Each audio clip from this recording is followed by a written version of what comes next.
Hi everyone, welcome back to another video, and today in this video we will discuss about cefuroxime axetil. Okay, cefuroxime axetil.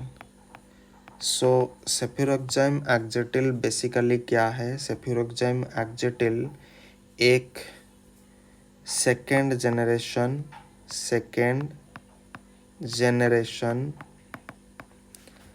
cephalosporin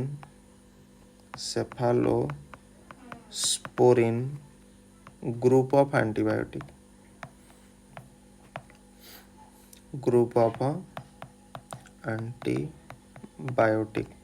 सो सेफ्यूरोक्साम एक्जेटिल क्या हो गया? सेफ्यूरोक्साम एक्जेटिल आपका एक second generation cephalosporin group of antibiotic हो गया।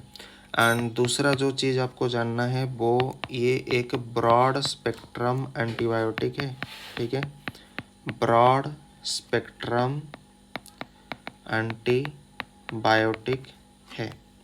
Okay, and सेफ्यूरोक्साम एक्जेटिल broad spectrum मतलब ये gram positive and gram negative दोनों में काम कर सकता है, दोनों में ये इक्वली इफेक्टिव है। एंड उसके बाद जो होता है ये बैक्टीरियल इन्फेक्शन में क्या होता है? बैक्टीरियल इन्फेक्शन में यूज होता है। ठीक, एंड सेफ्यूरोक्साम एक्जेटिल जो होता है वो किस किस बैक्टीरिया के अगेंस्ट में इफेक्टिव है, क्योंकि हमने यहाँ पर डिटेल में पढ़ा है कि ये एक ब्रॉड स्पेक्ट्रम एंटीबायोटिक है। तो ये अगर ब्रॉड स्पेक्ट्रम एंटीबायोटिक है तो ये gram positive gram negative bacteria के अगेंस्ट में इफेक्टिव है। तो इसका जो इफेक्टिव है आपको स्टाफाइलोकोकी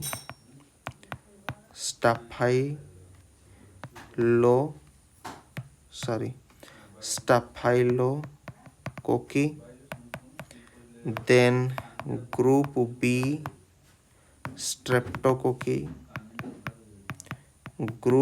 स्ट्रेप्टोकोकी के अगेंस्ट में ये इफेक्टिव है। स्टाफाइलोकोकी के अगेंस्ट में ये इफेक्टिव है। तीसरा है Helicobacter influenza A and B दोनों में ये इफेक्टिव है। एंड उसके बाद एंटेरोबैक्टर के ये अगेंस्ट में इफेक्टिव है। एस्चेरिचिया कोलाई के अगेंस्ट में ये इफेक्टिव है। उसके बाद साल्मोनेला एंड क्लेब्सिला क्लेब्सिला के विरुद्ध में ये क्या होता है? इफेक्टिव होता है। एस्चेरिचिया कोलाई के अगेंस्ट में ये इफेक्टिव है। एंटेरोबैक्टर एक बैक्टीरिया होता है, इसके अगेंस्ट में भी आपका इफेक्टिव है। Helicobacter influenza A and B के विरुद्ध में ये इफेक्टिव है। Group B streptococci staphylococci Salmonella Klebsiella इनके विरुद्ध में क्या होता है? आपका सेफ्यूरोक्साम एक्जेटिल बहुत असरदार करती है। देन यहाँ तक अगर समझ में आया तो उसका यूज हम देख लेते हैं कि सेफ्यूरोक्साम एक्जेटिल किस किस कंडीशन में यूज हम कर सकते हैं। तो पहला हो गया आपका ब्रोंकाइटिस में इसे यूज कर सकते हो।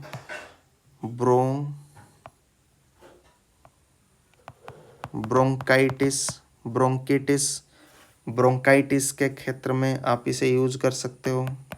देन लारिंजाइटिस के केस में आप इसे यूज कर सकते हो। देन उसके बाद आप यूज कर सकते हो फैरिंजिटिस मतलब लारिंजिटिस, जहाँ पर ITIS वर्ड आएगा इसका मतलब इन्फ्लामेशन या सूजन या इन्फेक्शन। ठीक है, तो ब्रोंकाइटिस के मतलब ब्रोंकस में इन्फेक्शन होने के कारण या इन्फ्लामेशन के होने के कारण, लारिंग्स में इन्फ्लामेशन को बोला जाता है लारिंजाइटिस। फारिंग्स में इन्फ्लामेशन होने से उसे बोला जाएगा फारिंजाइटिस। देन आपका आ गया ऑन कॉम्प्लिकेटेड जो गोनेरिया होता है, कॉम्प्लिकेटेड केस में ये नहीं है। ऑन कॉम्प्लिकेटेड जो गोनेरिया होता है sexual transmitted disease. Okay, so on complicated जितने भी गोनेरिया होता है उस केस में भी ये इफेक्टिव होता है। देन आपका स्किन इन्फेक्शन जितने भी होता है वहाँ पर भी ये इफेक्टिव होता है स्किन इन्फेक्शन के क्षेत्र में। देन आपका आ गया थ्रोट इन्फेक्शन के केस में, थ्रोट इन्फेक्शन में हम इसे यूज़ कर सकते हैं। देन आपका आ गया थ्रोट इन्फेक्शन के बाद आपका ईयर इन्फेक्शन में भी इसे हम यूज़ कर सकते हैं। ईयर इन्फेक्शन में सेफिरोक्साम एक्जेटिल को हम यूज़ कर सकते हैं। और कहाँ कहाँ पर हम इसे कर सकते हैं? ईयर इन्फेक्शन हो गया, सेप्टिसेमिया केस में यूज़ कर सकते हैं। उसके बाद क्रोनिक ऑब्स्ट्रक्टिव पल्मोनरी डिजीज़, उस केस में भी यूज़ कर सकते हैं। आपका लाइम डिजीज़ केस में यूज़ कर सकते हैं। Lime disease is nothing but TIC के टिक बाइट के कारण जो भी इन्फेक्शन होता है उस केस में भी हम इसे यूज़ कर सकते हैं। और यूज़ कर सकते हैं और भी बहुत सारे यूज़ है, लेकिन हमने मैक्सिमम चीज़ को यहाँ पर कवर कर लिया, ठीक है ना। और भी बहुत यूज़ होंगे, ठीक ना। अब उसका साइड इफ़ेक्ट हम थोड़ा देखेंगे कि इसका साइड इफ़ेक्ट जनरली क्या क्या होता है, ठीक। सो इसका साइड इफ़ेक्ट के पैरामीटर के ऊपर हम थोड़ा चलेंगे, इसका साइड इफ़ेक्ट क्या क्या होता है।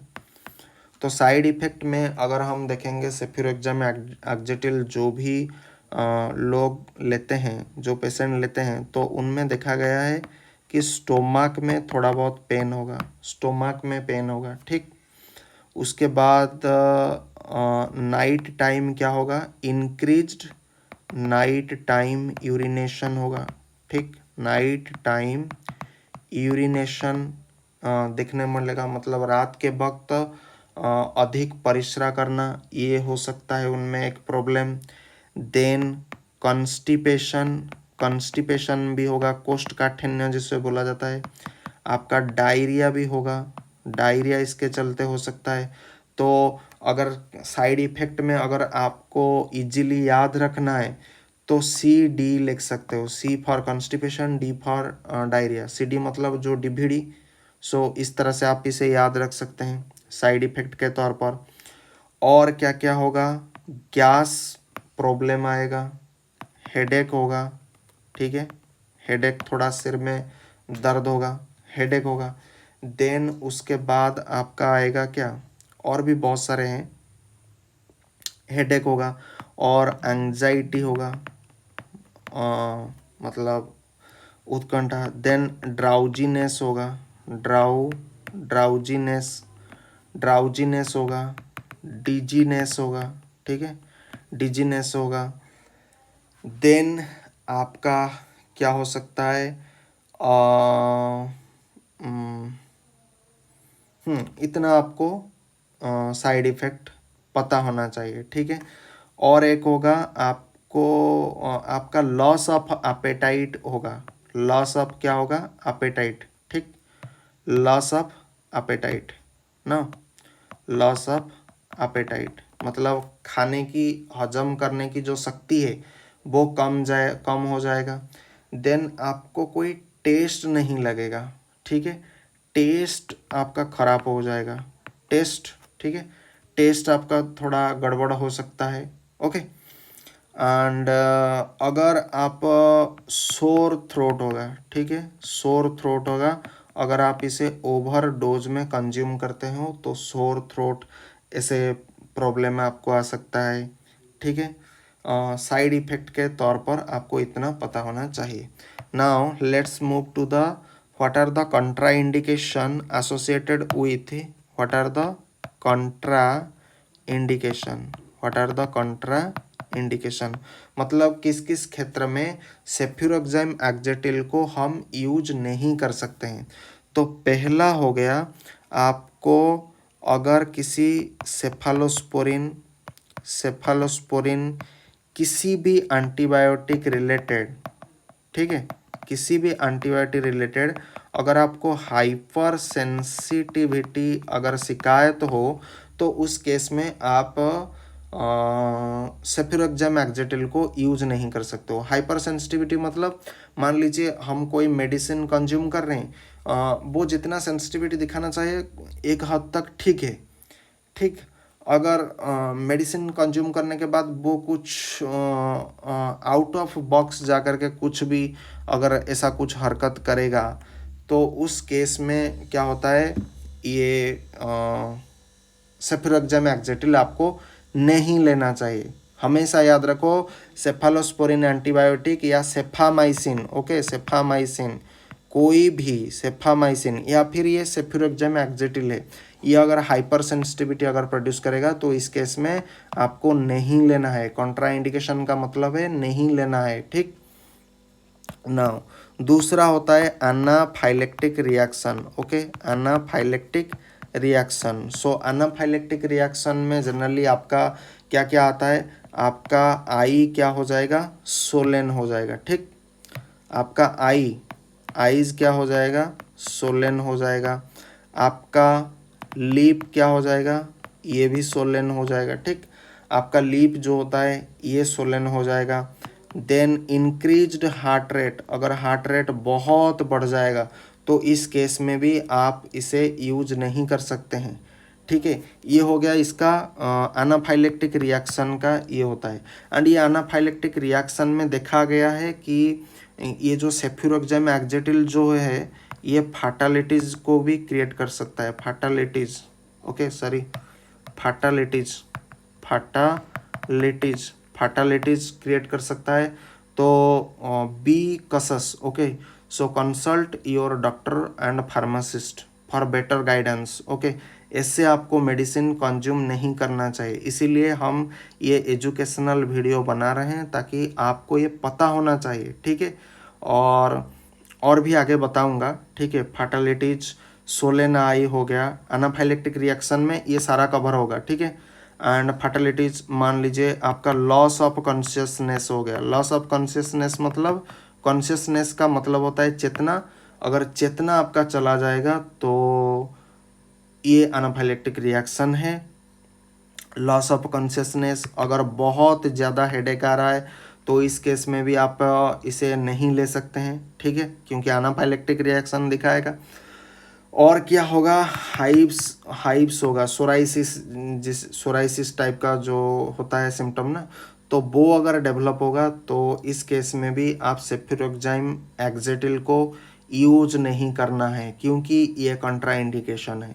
Now next move to the warning part. अब ये ड्रग तो हम लेंगे, लेकिन इसके साथ ये ड्रग को कंज्यूम करते वक्त हमें कुछ सावधानी के बारे में बहुत गहराई से चिंतन, मनन, स्मरण, अध्ययन करना पड़ता है, ठीक है।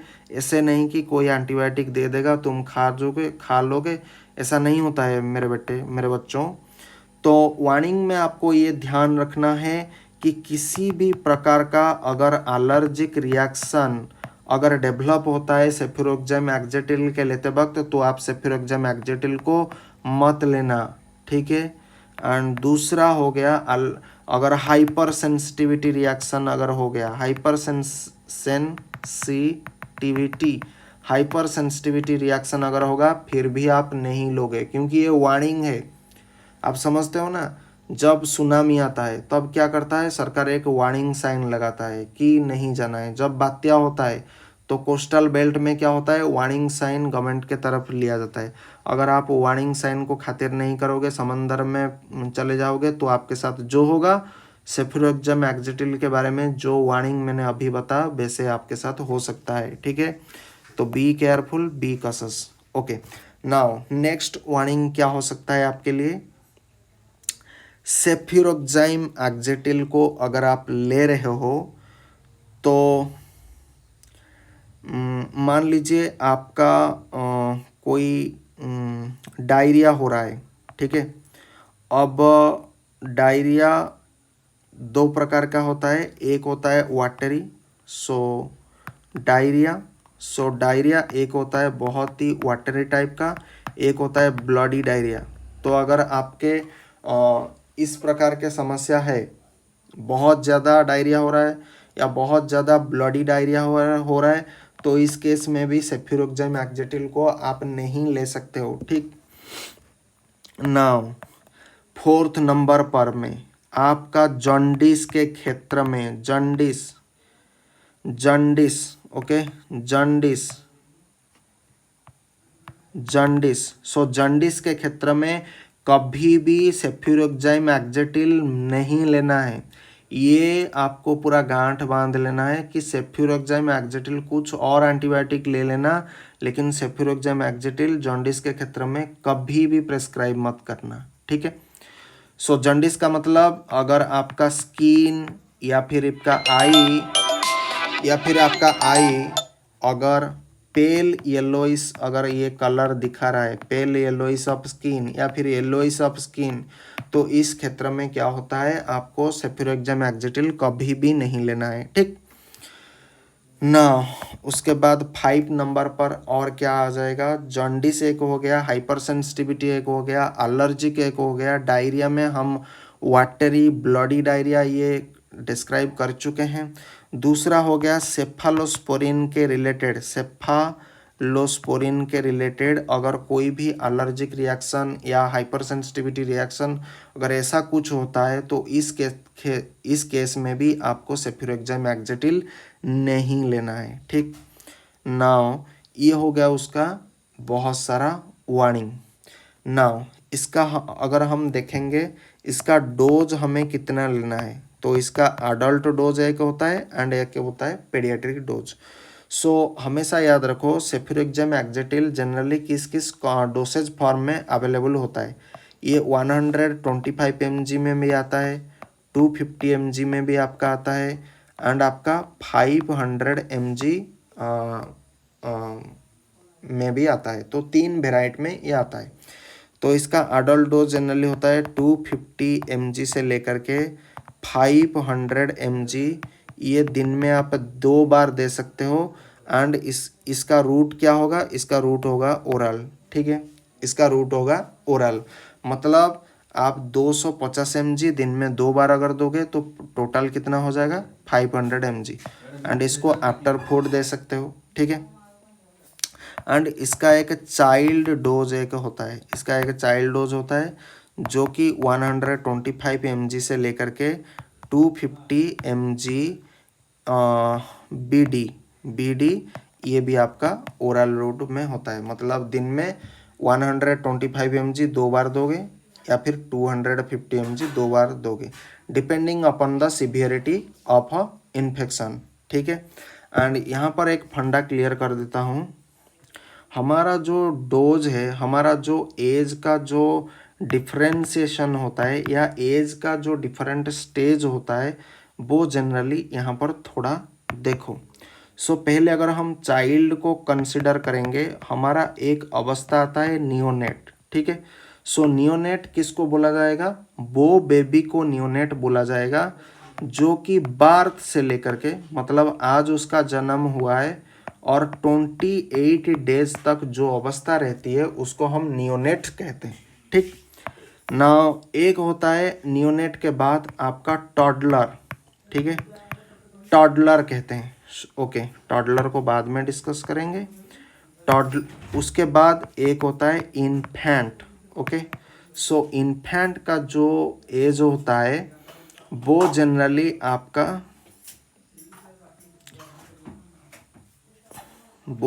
आपका 1 मंथ के जो बेबीज होते हैं उसको बोला जाएगा 1 मंथ से लेकर के 1 ईयर तक जितने भी बच्चे हैं जी, जो बच्चे का एज होता है 1 मंथ से लेकर के 1 ईयर तक हम उसे क्या कह सकते हैं, इन्फेंट कह सकते हैं, ठीक। जिसका एज 1 मंथ से लेकर के 1 साल तक होता है उसको हम क्या कह सकते हैं, इन्फेंट कह सकते हैं। नाउ इसके बाद एक होता है टॉडलर। टॉडलर का जो एज ग्रुप होता है वो 1 ईयर से लेकर के 3 ईयर तक जो बच्चे होते हैं उनको कहा जाता है आपका टॉडलर, ठीक है। नाउ उसके बाद एक होता है आपका pre Schuler, SCHO pre Schuler मतलब जो नर्सिंग वाला जो स्टेज होता है, नर्सरी में जो बच्चा जाते हैं तो जनरली उनका एज होता है 3 to 5 ईयर। ठीक है, उनका एज होता है 3 to 5 ईयर, मतलब उसको बोला जाता है प्री स्कूलर। एंड उसके बाद वो क्या होगा, स्कूल गोइंग चिल्ड्रेन, तो हम क्या कर सकते हैं, स्कूल एज वाला जो चिल्ड्रेन होता है। ठीक है, तो उनका एज जनरली कहाँ से शुरू होगा, 5 ईयर से शुरू होगा। 5 के बाद तो हम इसे 6 लिखेंगे। सो 6 के बाद मतलब 5.1 अगर ये डिनोट करेगा तो ये किसको डिनोट करेगा, 6 को डिनोट करेगा। तो 6 से लेकर के आपका 10, 11, 12, तो 12 वर्ष तक जितने भी चिल्ड्रन हैं वो आ जाएंगे स्कूल एज के बाद। देन उसके बाद एक स्टेज आता है जिसको बोला जाता है एडोलसेंट। एडोलसेंट जो होता है वो जनरली 13 से लेकर के आपका 18 या फिर 19 ईयर के आसपास जितने भी बच्चे होते हैं जिनका एज ग्रुप इसी लगभग एरिया में बिलोंग रिलाई करता है, उनको हम कह सकते हैं ये एडोलसेंट है। अब देखो क्या माजरा है। जनरली आपको अगर मैंने क्या बताया था कि सेफ्यूरोक्साइम जो एक्जेटिल होता है ये एक एंटीबायोटिक होता है। एक्जेटिल ये एक एंटीबायोटिक होता है एंड ये second generation cephalosporin group of antibiotic होता है। नाउ इसका डोज कितना आता है, 125 एंड एक आता है आपका 250, एक आता है 500। तो हमने क्या बताया था, यहाँ से लेकर के यहाँ तक जो डोज होता है वो चाइल्ड डोज होता है एंड यहाँ से यहाँ तक जो डोज होता है वो क्या होता है, अडल्ट डोज। यहाँ तक आपका क्लियर है, कॉन्सेप्ट क्लियर है। अब यहाँ पर देखो सेम चीज़ को यहाँ पर मैं दोबारा लिख रहा हूँ ताकि मुझे समझाने के लिए आसानी हो। ठीक है, एंड ये देखो ये जो 125 mg जो आपका हो गया, ये जनरली किसको दोगे, तो यहाँ पर दो चीज़ आपके दिमाग में आ गया, ये होगा आपका प्राइमरी। ठीक है, ये हो गया आपका अपर प्राइमरी, ये हो गया आपका क्या, जो अडल्ट वाला। तीन चीज़ें हैं ना। तो जनरली 125 mg जो होता है वो जनरली आपको देना पड़ेगा जितने भी मतलब क्या होता है 1 मंथ से लेकर के आपका जो कहाँ तक ये कवर होगा, आपका 10 ईयर तक ये कवर करेगा। ठीक है, अगर ये 125 mg में 10 साल तक अगर कवर नहीं कर सकता तो फिर आपको 250 में जाना है। ठीक है, एंड ये कैसे आप निश्चिंत करोगे, depending upon the severity, depending upon severity of infection. ठीक है, एंड उसके बाद 250 mg जनरली किसको समझा जाएगा, आपका जनरली 11, 12, 13, 14, 15 इतने जो साल के जो बच्चे होते हैं इनको जनरली 250 mg से स्टार्ट करना। एंड उसके बाद अडल्ट किसको समझा जाएगा, वैसे तो अडल्ट का एज होता है 18 ईयर, बट यहाँ पर जनरली हम जो प्रैक्टिकल लाइफ में जो चलते हैं तो 15.1 ईयर से लेकर के 1 ईयर से लेकर के अप टू 18, 19, 20, 40, 80 जितने भी ईयर, तो यहाँ तक क्या होगा आपका अडल्ट डोज चलेगा। सो मैंने डिटेल में समझा दिया एंड यहाँ पर एक पेडियाट्रिक डोज का भी आप ये जान करके चलो। ओके, सो आपका इन्फेक्शन अगर माइल्ड से लेकर के मॉडरेट तक अगर हो रहा है, माइल्ड से लेकर के अगर मॉडरेट तक हो रहा है तो उस केस में आप क्या करोगे, सेफ्यूरोक्साइम एक्जेटिल का जो पेडियाट्रिक डोज होगा वो 20 से लेकर के 30 mg पर kg body weight per day in divided doses, in divided doses, ठीक है, इन डिवाइडेड डोजेस। सो मान लीजिए एक बेबी का जो बॉडी वेट है, एक बेबी का जो बॉडी वेट है वो मान लीजिए 20 kg है। तो 20 kg अगर होगा तो मैं क्या करूँगा, मान लीजिए मैं 20 से इसे कैलकुलेट करूँगा। तो 20 से अगर कैलकुलेट करूँगा तो कितना हो जाएगा 20, क्योंकि 20 mg रह गया तो 20 इंटू 20, तो टोटल कितना हो गया 400 mg पर डे में दूंगा। लेकिन 400 mg मैंने क्या बताया था, डिवाइडेड डोजेस में देना चाहिए। तो उसको जनरली कितना होगा 400 का डिवाइडेड बाई 2, तो कितना आएगा 200 mg। तो 200 mg आपको फर्स्ट डोज में देना चाहिए एंड और एक 200 mg जो होगा वो आपको सेकेंड डोज में देना चाहिए। तो इस तरह से 20 kg का जो बच्चा होगा उसके लिए डोज यही होगा। अगर हम 20 mg को कंसिडर करेंगे, अगर हम 20 mg को कंसिडर करेंगे, मान लीजिए अगर मैं 25 mg को कंसिडर करूँगा तो 25 इंटू 20, तो जितना हुआ उतना mg आपका क्या होगा डिवाइडेड डोजेस में कन्वर्टेड हो जाएगा। तो इसी तरह से आप सेफिरोक्साम एक्जेटिल को यूज कर सकते हो। ओके, और भी डिटेल में हम बात करेंगे डिफरेंट डिजीज के कारण। ओके, एंड इसका जो एंटीबायोटिक का जो नॉर्मल एक कोर्स पीरियड जो रहता है वो जनरली 5 to 7 डेज का रहता है, ठीक है। लेकिन कई कई केस में ये जनरली आपका 14 डेज से लेकर के आपका 28, 29, 30 डेज तक भी ये चला जाता है, ठीक है। तो ये भी आपको ध्यान रखना होगा। तो जिस हिसाब से आपका रोग होगा, जिस हिसाब से आपका इन्फेक्शन होगा, उस हिसाब से आपका डोज प्रेस्क्राइब की जाएगा। आई होप ये डिटेल वीडियो आपको इन डेप्थ जानकारी दी होगी सेफिरोक्साम एक्जेटिल के बारे में। अगर फिर भी कोई डाउट है तो आप कमेंट बॉक्स में मुझे पूछ सकते हैं। Till then bye bye, thank you, जय हिंद, वंदे मातरम, थैंक्स फॉर वॉचिंग।